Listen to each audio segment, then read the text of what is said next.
I want to move on to some other issues because there is other big stuff to talk about here.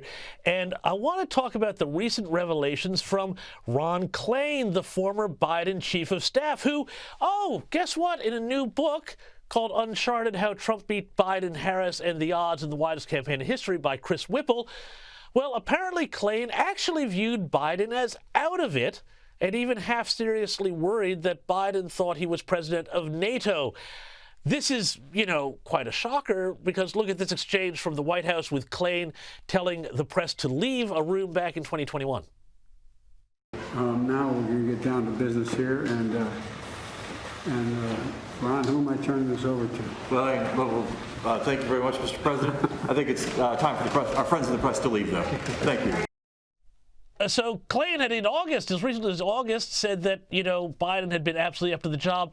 We saw from that clip he obviously wasn't. Why are so many former Biden aides now coming out to cover themselves on this whole question of Biden's compos mentis status?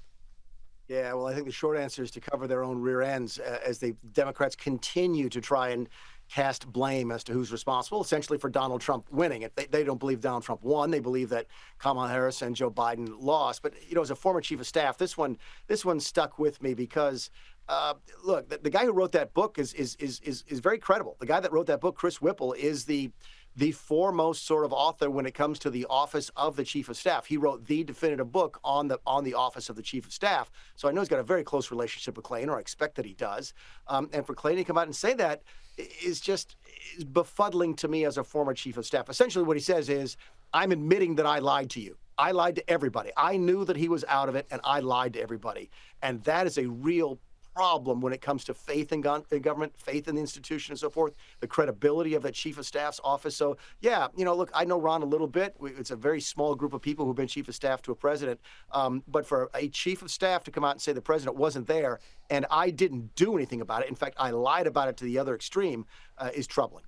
Well, it is troubling because it makes it feel like this is really, I've been called a conspiracy theorist. I was called a conspiracy theorist for so long, saying, oh, Joe Biden is just fine. You're just making up stuff. And now everybody has said, you were right. I mean, now it seems like when you start to do this, people will believe the most seemingly unlikely things, that aren't true, not just things that are true, like, Joe Biden was losing it. And look what the credibility of the media is. One thing I love about this show is you guys shoot it straight, and I've always appreciated that.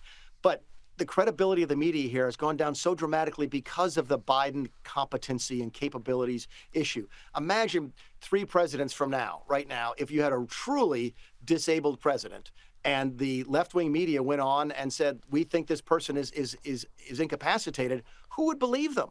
I mean, they were asleep at the wheel for several years. Going back, keep in mind, you and I first talked about this in October of 2022 when Joe Biden started asking for dead people at press conferences. Everybody knew about this, and there was a huge cover-up. And to have the chief of staff of the president come out and essentially say, yeah, we covered it up, and I lied to you about it, that's troubling. Hey, speaking very quickly, Mick, of future presidents, Vice President J.D. Vance has suggested that he might run in 2028, but only after he consulted with Donald Trump. Where do you see J.D. Vance right now in the likely successor stakes?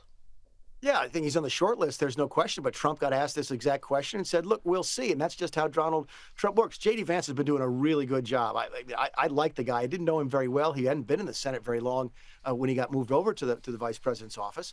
But it doesn't surprise me that Donald Trump is not giving anybody his full-throated endorsement for 2028. Goodness gracious. Man's only been in office 3 or 4 months. So, look, J.D. Vance is on the list.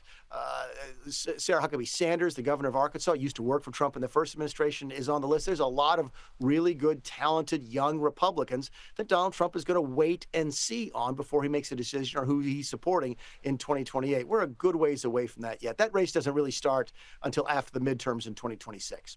No, look, I know you're right about that, but it's never too early to start talking about it because the Republicans, as you suggest, do have a pretty good and deep bench there. Mick Mulvaney, thank you so much for your time, as always.